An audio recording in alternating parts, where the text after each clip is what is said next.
രണ്ടാഴ്ചക്കാലമായി നാട്ടുകാരുടെ ഉറക്കം കെടുത്തുകയാണ് ബ്ലാക്ക്മാൻ. എവിടെ നിന്നാണ് ഈ വാർത്തയുടെ തുടക്കം? മലയാളത്തിലെ ഒരു മുഖ്യധാര പത്രമാണ് ബ്ലാക്ക്മാൻ കഥയുമായി ആദ്യം രംഗത്ത് വന്നത്. രാത്രിയുടെ മറവിൽ ബ്ലാക്ക്മാൻ എന്ന തലക്കെട്ടിൽ വന്ന വാർത്ത ചിലരെയെങ്കിലും ഭയപ്പെടുത്താൻ പോകുന്നതായിരുന്നു. സ്ത്രീകളും കുട്ടികളും ഏറെ ഭയപ്പെട്ടു. താലൂക്കിന്റെ പല ഭാഗങ്ങളിലും ബ്ലാക്ക്മാനെ കണ്ടതായി വാർത്ത പരന്നു. കൂടുതലും സ്കൂൾ കുട്ടികളായിരുന്നു ഈ വാർത്തയുടെ പ്രചാരകർ. സ്കൂളിൽ പഠിക്കുന്ന പിള്ളേരാണ് ഇതിങ്ങനെ പറഞ്ഞു വരുന്നത്. പിള്ളേർ വിളിച്ചു ചോദിക്കുന്നുണ്ട്, ബ്ലാക്ക്മാൻ എന്ന് പറഞ്ഞൊരു സങ്കല്പമുണ്ടോ, ഇതാരാണ്, ഇതിനെ പോലീസ് പിടിക്കാത്തത് എന്താണെന്ന് പറഞ്ഞിട്ട്. അപ്പൊ നമ്മൾ ജീവിക്കുന്ന 21ാം നൂറ്റാണ്ടിലാണെന്നുള്ളത് ഈ നാട്ടുകാരും വിദ്യാർത്ഥികളും കുട്ടികൾ തന്നെയാണ് കൊടുക്കുന്നത്. കുട്ടികൾക്ക് രാത്രികാലങ്ങളിൽ ഉറക്കമില്ലാതെയായി. പല കുട്ടികളുടെയും മാനസിക നില തന്നെ ഭയപ്പാട് മൂലം തകരാറിലാവുമെന്ന നിലയിലുമായി. ഇതിനിടെ ACV ന്യൂസിൽ ബ്ലാക്ക്മാന്റെ ദൃശ്യങ്ങൾ വന്നതായും നുണ വാർത്തകൾ പരന്നിരുന്നു. ACV ന്യൂസ് ഓഫീസിൽ ഇതേ തുടർന്ന് വന്ന ഫോൺ കോളുകൾക്ക് കൈയും കണക്കുമില്ല. ചെറുപ്പക്കാർ ഉറക്കം വിളിച്ച് ബ്ലാക്ക്മാനെ പിടികൂടാൻ കാത്തിരുന്നു. പോലീസിനും തലവേദന സൃഷ്ടിച്ചു ബ്ലാക്ക്മാൻ എന്ന സാങ്കല്പിക കഥാപാത്രം. ആരോ എന്തൊക്കെയോ നേട്ടങ്ങൾക്കായി പടച്ചുവിട്ട വലിയ നുണ നാട്ടുകാരുടെയും പോലീസിന്റെയും ഉറക്കം കെടുത്തി. ആ സമയത്ത് പലയിടങ്ങളിലും പെട്ടുപോയവരെ ബ്ലാക്ക്മാനായി ചിത്രീകരിച്ച് ചിലർ ഭേദം ചെയ്യാനും തുടങ്ങി. കഴിഞ്ഞ ദിവസം കടവിള പുല്ലുതോട്ടത്ത് ഇതുമാതിരി പെട്ടുപോയ പാവ യുവാക്കൾക്ക് നാട്ടുകാരുടെ അടി കിട്ടി. നാട്ടുകാർ തല്ലിച്ചതച്ച 12 യുവാക്കളെ രക്ഷിക്കാൻ പോലീസിന് നന്നേ പാടുപെടേണ്ടി വന്നു.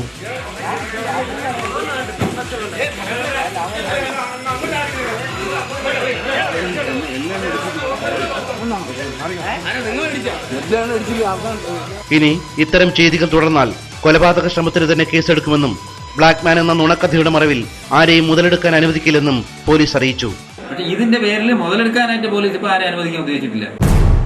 ഈ ഒരു സങ്കല്പം 21ാം നൂറ്റാണ്ടിൽ ഉണ്ട് എന്ന് പറഞ്ഞാൽ ഞങ്ങൾ ആരെയും വിശ്വസിക്കുകയില്ല, വേറെ ആരെയും വിശ്വസിക്കാൻ അനുവദിക്കില്ല. അങ്ങനെ ഉണ്ടെന്നുണ്ടെങ്കിൽ ഒരാളിനെ ഈ 6-7 ദിവസമായിട്ട് പല ഭാഗത്തും വീടുകളിൽ കയറി ശല്യം ചെയ്യുന്നുണ്ടെന്ന് പറയുന്ന ഒരാളിനെ അടിച്ചാൽ കൊള്ളൂല, എറിഞ്ഞാൽ കൊള്ളൂല, കാണാൻ കിട്ടൂല, നോക്കുമ്പോഴേക്കും മാഞ്ഞു പോവും എന്നൊക്കെ പറയുന്നതിനെ അംഗീകരിച്ചാൽ ഞങ്ങൾക്ക് പറ്റൂല.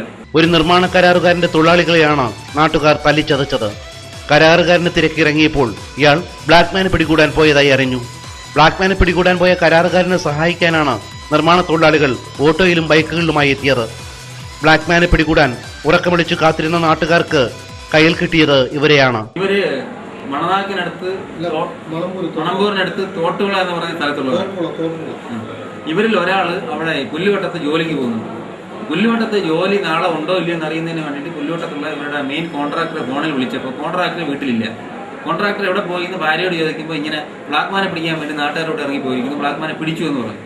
അപ്പോൾ ബ്ലാക്ക്മാനെ പിടിച്ചത് കാണാൻ വേണ്ടിയിട്ടാണ് ഇവർ അവിടെ നാളിനെയും കൂട്ടിയിട്ട് പുല്ലുവട്ടത്ത് ഈ കാണാൻ വേണ്ടി വന്നതാണ്. ഈ കാണാൻ വേണ്ടി വന്ന് ആൾക്കാരുടെ ഇടയിൽ നിന്നപ്പോൾ അപരിചിതരായ കുറച്ച് ആൾക്കാർ നിൽക്കുന്നെന്ന് പറഞ്ഞിട്ട് നാട്ടുകാർ വളഞ്ഞു വെച്ചിട്ട് അവരെ ദേഹോദരം ഏൽപ്പിക്കാൻ തുടങ്ങി. മണൽ മാഫിയകളും ചില സാമൂഹ്യ വിരുദ്ധരും ചേർന്ന് തുടങ്ങിയ ബ്ലാക്ക്മാൻ പ്രചരണം വിവേകമില്ലാതെ ഒരു പത്രം വാർത്തയാക്കിയതാണ് നാട്ടുകാരെ ഭയപ്പെടുത്തിയത്. ആരും ഭയക്കേണ്ട, ബ്ലാക്ക്മാൻ എന്നൊന്നില്ല. ഇത് ഒരു നുണക്കഥ മാത്രം. ഭീതി വെടിഞ്ഞ് യുക്തിയുടെ ലോകത്തേക്ക് മടങ്ങുക.